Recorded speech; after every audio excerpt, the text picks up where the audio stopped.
प्रिय विद्यार्थियों, आपका मैं बीएससी पार्ट फर्स्ट की बॉटनी की क्लास में स्वागत करता हूं। पिछली जो क्लास है उसमें हमने लाइफ साइकिल ऑफ द रिक्शिया का जो जीवन चक्र है उसकी बाह्य संरचना अर्थात एक्सटर्नल मॉर्फोलॉजी, इंटरनल मॉर्फोलॉजी तथा रिप्रोडक्शन और रिप्रोडक्शन के अंतर्गत वेजिटेटिव रिप्रोडक्शन तथा सेक्सुअल रिप्रोडक्शन के संदर्भ में डिस्कस किया। अब हम लोग उसके जो सेक्सुअल रिप्रोडक्शन है, सेक्सुअल रिप्रोडक्शन में हमने डेवलपमेंट ऑफ एंथ्रीडियम और डेवलपमेंट ऑफ एंथ्रीडियम के बाद किस प्रकार से जो नर युग्मक हैं वह नर युग्मक एंथ्रीडियम में से बाहर निकलते हैं तथा वह पानी की सतह पर तैरते हुए दिखाई देते हैं। प्रिय विद्यार्थियों, मैं आप लोगों को बताना चाहूँगा, क्योंकि ब्रायोफाइटा में जब हम सामान्य लक्षण पढ़ रहे थे तो उन सामान्य लक्षणों के तहत हमने इम्पोर्टेंट बात मैंने आपको मार्क करके बताई थी कि ब्रायोफाइटा में लैंगिक जनन के लिए जल अति आवश्यक होता है। यदि जल नहीं होगा तो लैंगिक जनन की जो क्रियाएं हैं वो संपन्न नहीं हो पाएंगी। तो एंथ्रीडियम से जैसे ही एंथ्रीजोइड्स और जो पुमाणु हैं वह पुमाणु बाहर निकलते हैं, पानी की परत पर छा जाते हैं। इसी प्रकार आर्चिगोनियम का विकास होता है और आर्चिगोनियम के अंतर्गत एग का निर्माण होता है। एग के ऊपर वेंट्र कैनाल सेल होती है, वेंट्र कैनाल सेल के ऊपर नेक कैनाल सेल्स पाई जाती है और नेक कैनाल सेल्स के ऊपर की ओर कवर सेल्स होती है। प्रिय विद्यार्थियों, जैसे ही जो प्राइमरी कवर सेल्स होती हैं, ये प्राइमरी कवर सेल्स पानी एब्जॉर्ब करना शुरू करती है। ऑस्मोसिस के द्वारा पानी अंदर की ओर नेक कैनाल सेल के अंतर्गत आना शुरू होता है। जैसे नेक कैनाल सेल में ये कोशिकाएं नष्ट हो जाती है और नष्ट होने के पश्चात एक गुहिका का निर्माण हो जाता है। इवन दैट यहाँ पर जो वेंट्र कैनाल सेल है ये भी नष्ट हो जाती है।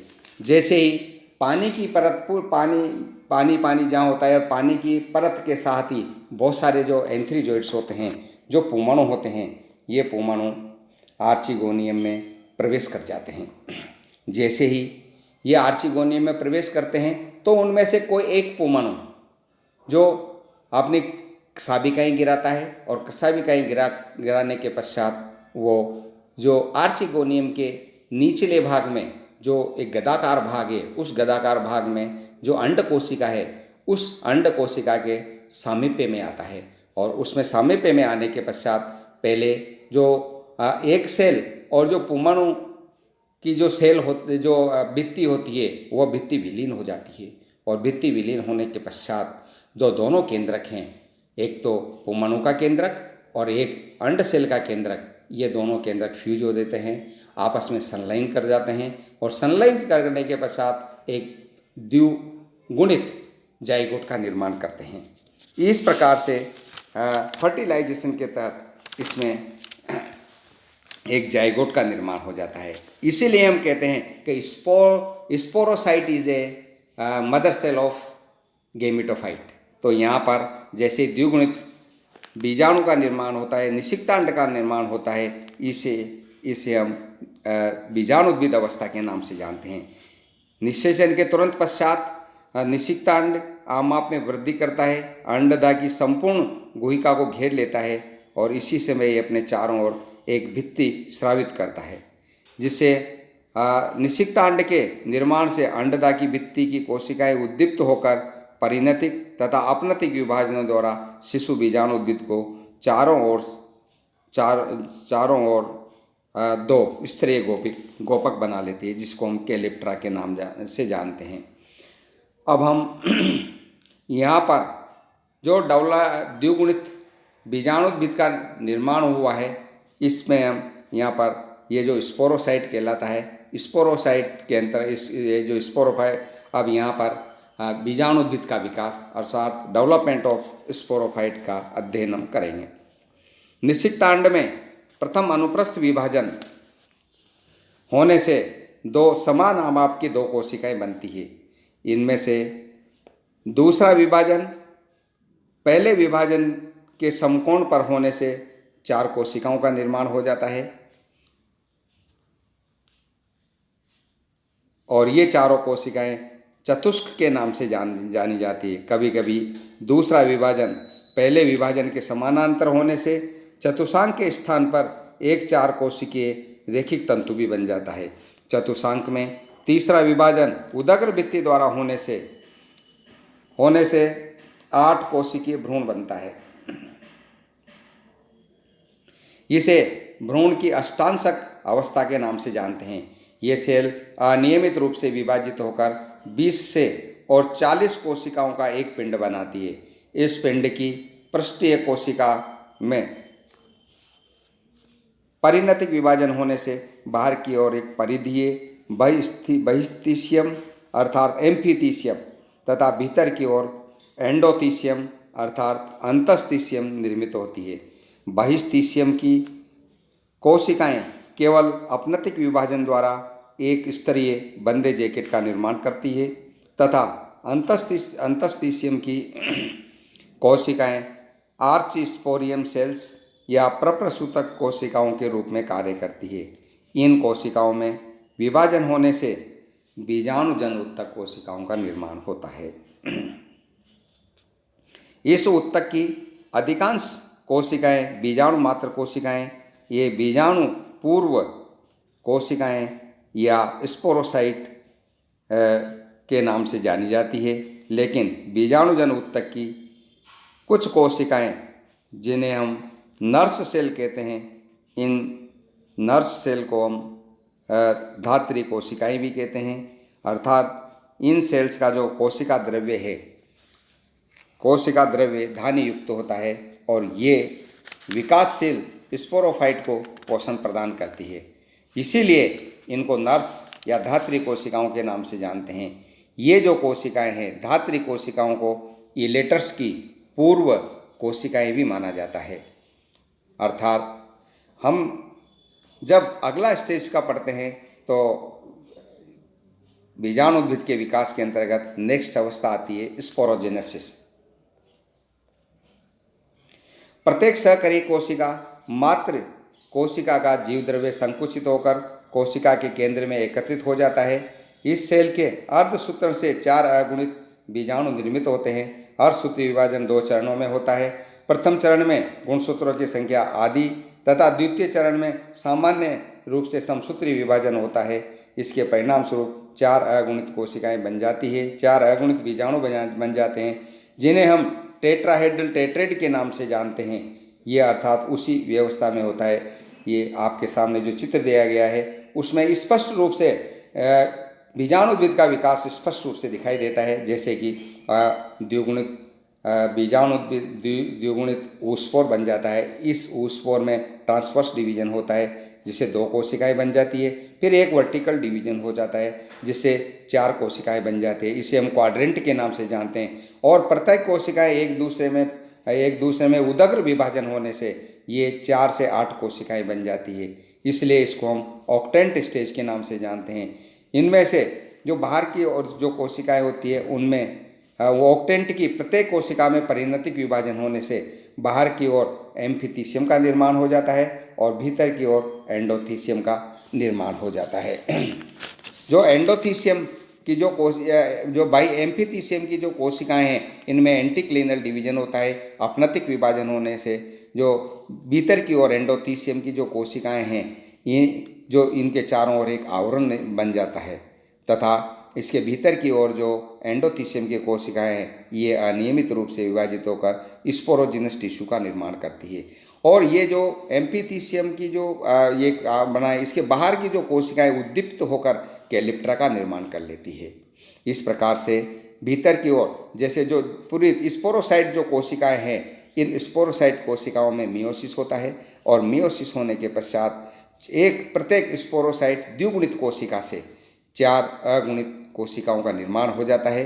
ये जो कोशिकाएं हैं ये टेट्राहेड्रली टेट्रिड के रूप में व्यवस्थित होती है। इस प्रकार से जैसे टेट्राहेड्रल टेट्रास्पोरेंजियम के टूटने से एक स्पोर, एक पूरा का पूरा जो मादा कोशिका है अर्थात जिसे हम फीमेल गैमेटिफाइट के नाम से जानते हैं, अर्थात जिसमें बाहर की ओर एक स्पोर बन जाता है। जैसे इसमें ये इनमें से 4 में से कभी 2 नर जननांगों को, 2 मादा जननांगों को, इस प्रकार से ये स्पोर बन जाता है। और ये स्पोर जो होता है इसकी जो बाह्य भित्ति जो होती है वह एक्सोस्पोरियम के नाम से जानी जाती है, और जो मध्य भित्ति होती है उसको मीजोस्पोरियम कहते हैं, और एंडोस्पेरियम, और उसके अंतर्गत एक न्यूक्लियस पाया जाता है।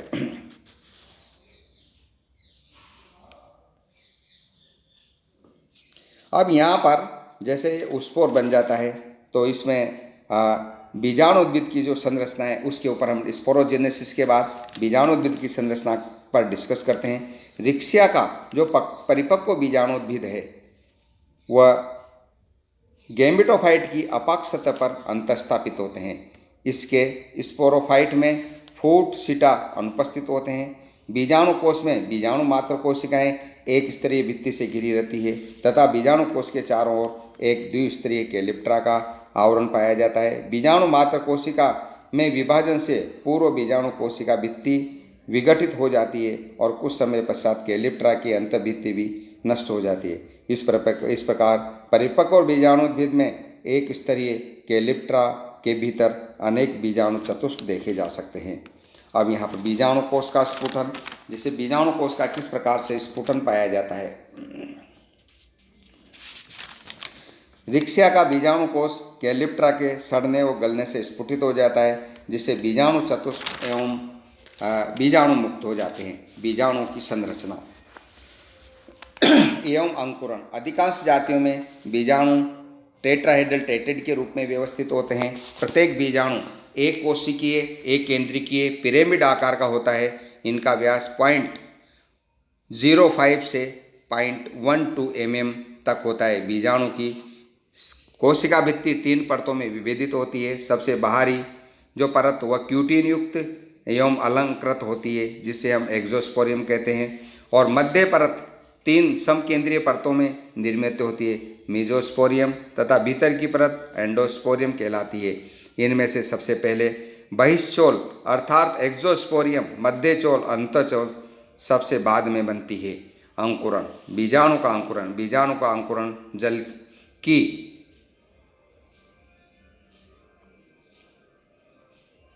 मिट्टी में पर्याप्त मात्रा में होने पर होता है। अंकुरण के समय एक्सोस्पोरियम व मेजोस्पोरियम त्रिअरीय घटक के फटने से फलस्वरूप अंतःचोल एवं एक नलिका के रूप में बाहर निकलती है। नलिका तीव्र वृद्धि कर गदाकार संरचना बनाती है और इसका साइटोप्लाज्म सघन, तेल, ग्लोब्यूल एवं क्लोरोप्लास्ट युक्त होता है।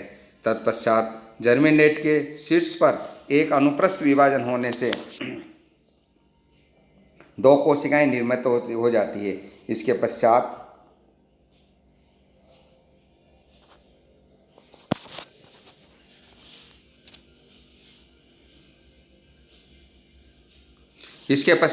शीर्षस्थ सेल 2 उदग्र एवं अनुप्रस्थ विभाजन के फलस्वरूप 4 कोशिकाओं के 2 टीयर बनाती है।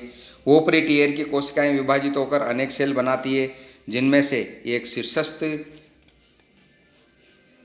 शीर्षस्थ बाह्य कोशिका के रूप में कार्य करती है और 2 तलों में निरंतर विभाजित होकर शिशु थैलस को जन्म देती है। जनन नलिका के शीर्ष पर स्थित कोशिकाओं में विभाजन के साथ साथ इस नलिका के आधार से प्रथम मूलाभास विकसित होता है। शिशु थैलस के निर्माण के पश्चात इसकी अभ्यक्ष सतह से अनेक मूलाभास विकसित होते हैं। इस प्रकार से एक प्रोथैलस बन जाता है और ये थैलस का पूर्ण निर्माण करता है। इस प्रकार से जो रिक्सिया है, ये रिक्सिया की लाइफ साइकिल कंटिन्यू चलती रहती है। मैं आप लोगों को इसके ग्राफिकल लाइफ साइकिल के बारे में बताना चाहता हूँ, क्योंकि रिक्सिया के अंतर्गत जो मुख्य पादप होता है वह युग्मकोद्भिद के रूप में होता है।